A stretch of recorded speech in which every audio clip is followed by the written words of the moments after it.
Olá, sejam todos muito bem-vindos ao Se Liga na Educação. Eu sou a professora Aline D'Angelis, professora de História, e hoje eu estou aqui acompanhada do Daniel, intérprete de Libras, para a nossa aula de História, onde nós vamos estudar sobre ordenação social. Ao estudarmos sobre ordenação social, ao final da nossa aula, nós estaremos aptos a identificar os mecanismos de organização do poder público com vistas à compreensão da ideia de Estado ou outra forma de ordenação social, percebendo o lugar do indivíduo na sociedade. Então, eu trouxe um questionamento para vocês. A cidade onde vocês vivem é banhada por algum rio? Vocês se lembram o nome deste rio? Vocês devem estar se perguntando, mas professora, rio, o que está relacionado com a ordenação social? Já já vocês vão entender. Olha só, trouxe para vocês a exemplo a cidade de Belo Horizonte, capital de Minas Gerais. Belo Horizonte não é banhado por nenhum grande rio, mas é banhado pelo afluente do Rio das Velhas, que é um rio maior, os rios Arrudas e o Rio da Onça. E aí, colocando nesse nosso contexto atual, eu vou dizer para vocês sobre a ordenação social e a influência dos rios.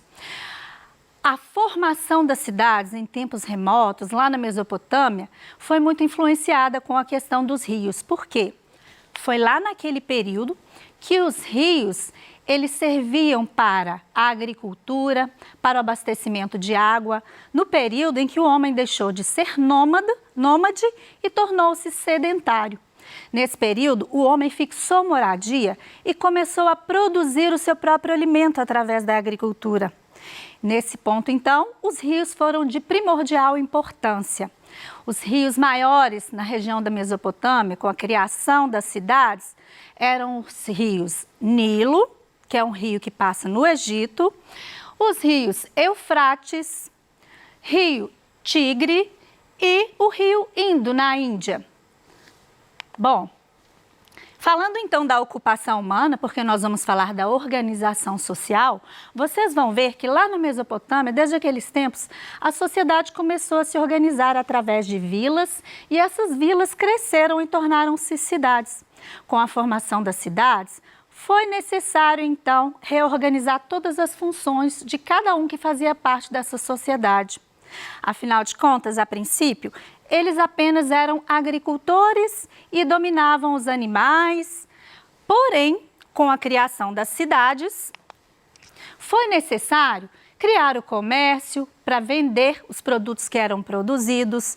Surgiram aí, então, os artesãos que produziam, as peças de argila, objetos da utilização do dia a dia das pessoas.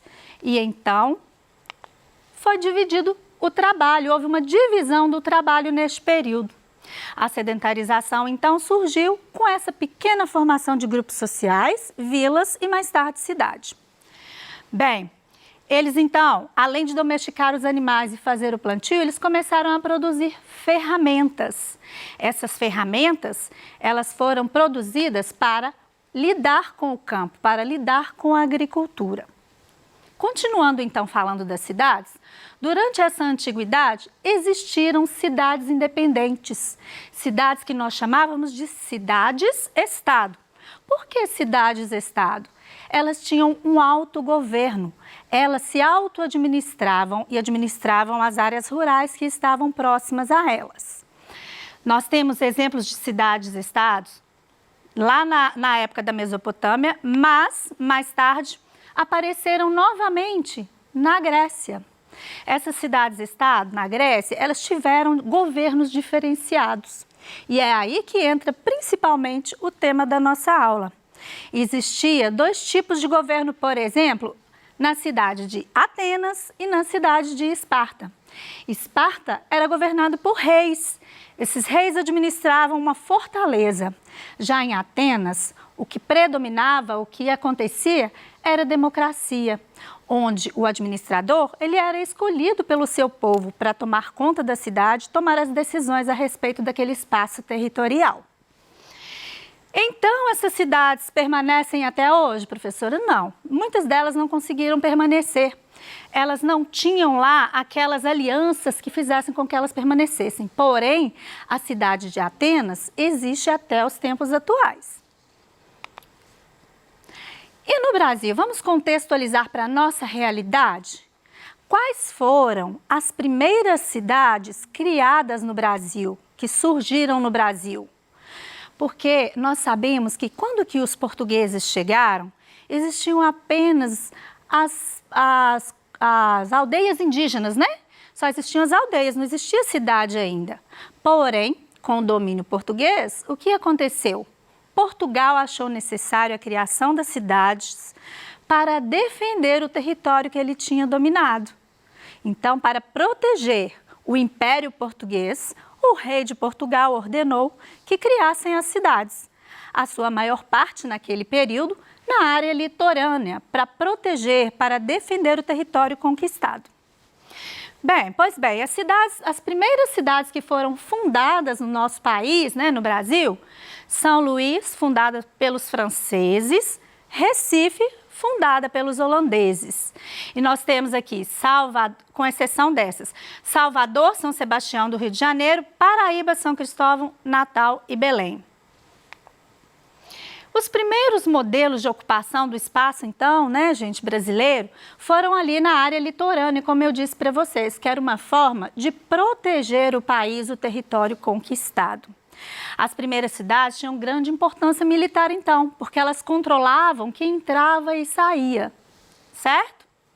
O estado de Minas Gerais, ele começou a ter uma grande visibilidade só lá no século XVI. Por quê? Foi neste período que os portugueses descobriram quão valiosas eram as nossas minas das Minas Gerais. Quando eles descobriram isso, eles criaram então o Arraial em 1696. Depois o Arraial foi elevado à Vila em 1771. E em seguida, então, criou-se a cidade de Mariana em 1745. Falamos então agora da criação das cidades. Com a criação das cidades, necessitamos de uma ordenação social. E aí, vocês vão ver agora os dois tipos de governos diferentes: monarquia e república. Qual a diferença entre esses dois tipos de governo? A monarquia, quem é o chefe de Estado na monarquia? Era o rei. O rei, ele que toma as decisões, tudo que tem que ser feito a respeito do território que é dele, que a eles pertencem, né? Já na república, quem administra o território ocupado será a pessoa que é escolhida pela população. E aí nós temos um exemplo de democracia, onde o povo escolhe os seus representantes. Representantes estes que tomarão as decisões mais importantes em relação à cidade, ao estado e ao país. Quando nós falamos de tomar decisões e começamos a falar aí, né, dos nossos administradores durante o período de democracia, que é o nosso período atual, nós consideramos que o nosso país é um país democrático, independente de quando nós fazemos eleição de um representante, uns gostam, outros não gostam, mas predomina a democracia. Uai, como assim, professora? Assim, uns não gostam? Como que predomina?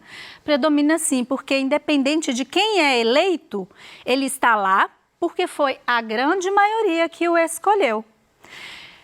Vou dar um exemplo para vocês. Em questão de Brasil, né? Quando nós falamos em âmbito de país, nós estamos falando que quem governa o país administrativamente é o presidente. Se falarmos em âmbito estadual, quem governa o estado, administra, é o governador. E em âmbito municipal, quem governa o nosso município, o município onde você vive, onde eu vivo, são os prefeitos. Para falar melhor um pouquinho para a gente sobre ordenação social, eu trouxe hoje uma convidada.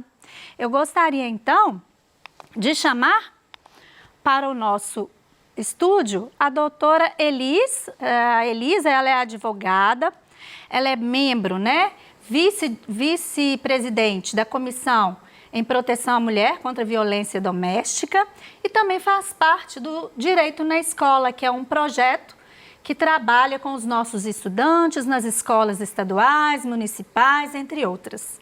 Seja muito bem-vinda, Elis, Obrigada, à nossa professora, aula do um Se Liga na prazer. Educação. Obrigada. E eu gostaria, então, que você começasse, por favor, falando para a gente um pouquinho, já que estamos falando de educação, né, e falando aí que existe um projeto nas escolas públicas, fala um pouquinho para a gente do Direito na Escola. O que é esse projeto? Então, professora, esse projeto, ele é um grupo de voluntários, todos os voluntários são advogados, e esse grupo de voluntários vai para as escolas, principalmente escolas públicas, levando para as escolas noções de direito e cidadania, noções básicas do que toda criança, todo adolescente, todo adulto tem direito, de coisas que estão garantidas no nosso ordenamento jurídico, coisas que a Constituição garante para essas crianças enquanto inseridas ali no mundo escolar. Então, direito na escola, a gente vai fazer basicamente isso, é garantir que aquela criança, adolescente ali no mundo escolar tenha acesso ao conhecimento para ser uma criança melhor preparada para o mundo adulto. Ah, muito obrigada. A gente percebe através disso, né, o que é fazer o papel de cidadão, ou seja, são pessoas que estão fazendo um serviço voluntário em prol da sociedade.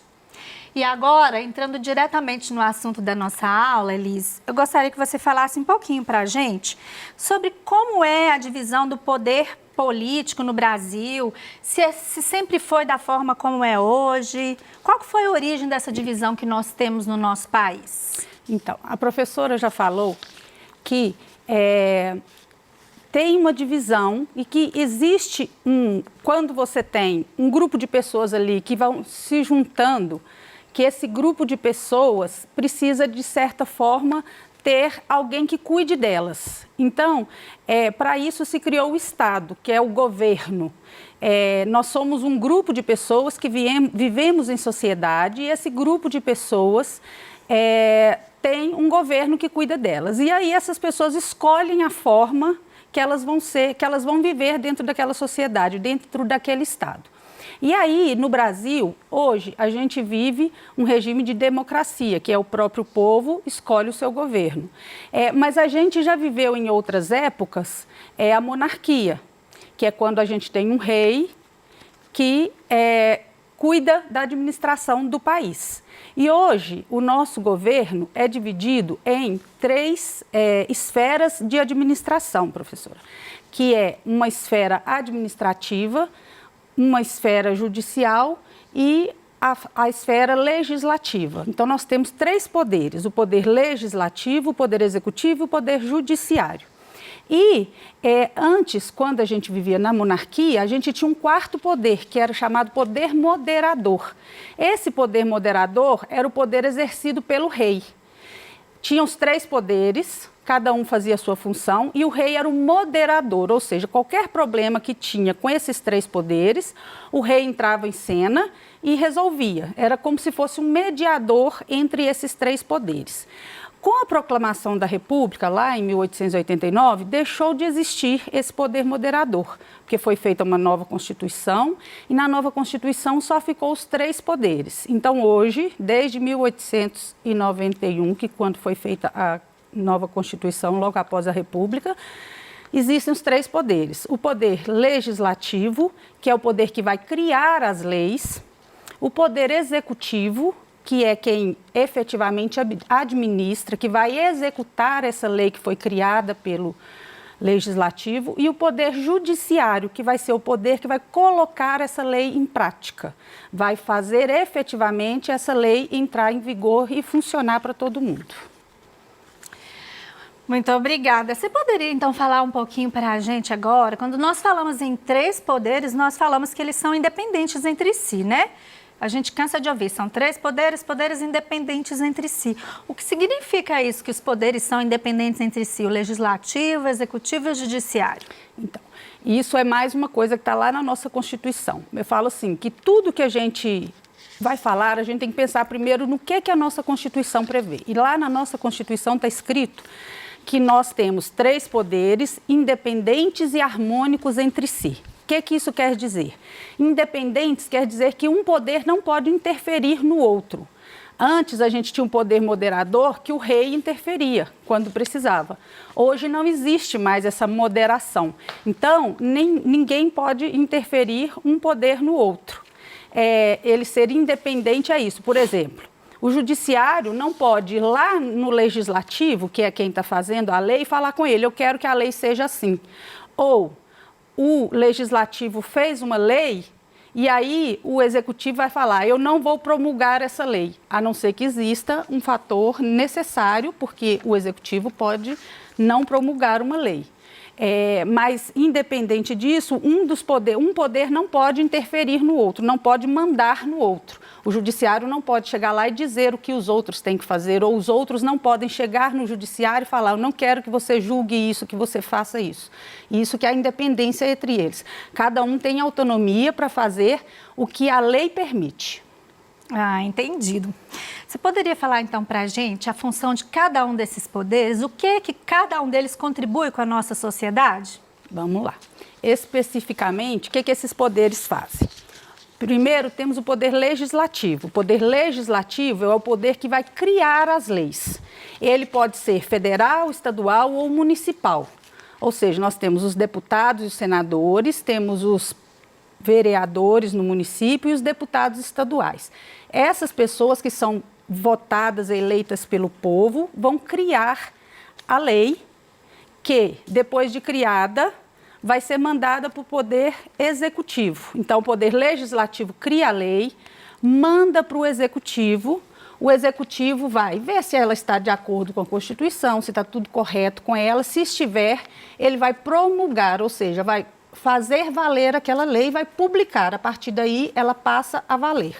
Então, um cria a lei, o outro vai fazer ela entrar em validade, passar a funcionar, e, além disso, o executivo cuida da parte administrativa do governo, administra tudo, e depois vai para o judiciário, que é o poder que vai pôr em prática essa lei. Vai ser aplicada a lei que o outro poder criou. Ah, pegando então o gancho aí, Elis, do que você falou das leis, existe uma hierarquia entre as leis? Por exemplo, a lei municipal, a estadual, qual que predomina? O que uma pode fazer e a outra não? Existe uma hierarquia. Primeiro de tudo vem a Constituição. A base de tudo que existe nas nossas leis está na Constituição. Então, primeiramente vem a Constituição, depois a lei federal, que ela vale em todo o território nacional, depois a lei estadual, que vale dentro daquele estado, e a municipal, que só vale dentro do município. Essa é a hierarquia. Certo. Então, se eu criar uma lei, por exemplo, municipal, e que essa lei estiver indo contra alguma coisa que está prevista na federal, ela não é válida, ela não é validada. Não é válida. Por exemplo, vou te dar um exemplo. Existe lá na Constituição falando que é livre você exercer qualquer profissão, qualquer religião, qualquer credo, qualquer crença, etc. Aí, um prefeito, um município, pela Câmara de Vereadores, resolve fazer uma lei falando que naquela cidade não pode professar determinada fé. Essa lei é inconstitucional e ela não vai ter validade. Por quê? Porque ela está indo contra um princípio que está lá na Constituição, que é uma lei maior. Ah, então o predominante é a nossa Carta Magna, é a nossa Constituição brasileira. Exato. Ai, que ótimo. Espero que vocês tenham aprendido com essa aula com a doutora Elis e com a professora Aline. Eu gostaria, então, Elis, de agradecer a sua presença aqui no Se Liga na Educação, que está sempre preocupado com o crescimento completo do aluno, né? Com que o aluno tenha um senso crítico, ele possa desenvolver um senso crítico. A sua colaboração com a nossa aula. Eu que agradeço, tá? Foi um prazer. Espero, estudantes, que vocês tenham gostado da nossa aula e eu quero mostrar aqui no finalzinho, fazer uma revisãozinha com a doutora Elisa ainda aqui comigo. Vamos lá para o nosso último slide, porque todas essas informações que nós falamos aqui, vocês vão poder dar uma olhadinha lá no site Estude em Casa, que vai estar constando dos slides. Vamos ver então o que nós aprendemos hoje? Nós entendemos como foi a formação das cidades. Nós vimos também sobre a ocupação humana no território. Vimos quais foram as primeiras cidades brasileiras, a diferença entre monarquia e república, a organização do poder político no Brasil e os 3 poderes e suas atribuições. Eu espero, estudantes, que vocês tenham gostado da nossa aula e aguardo vocês na próxima. Até lá!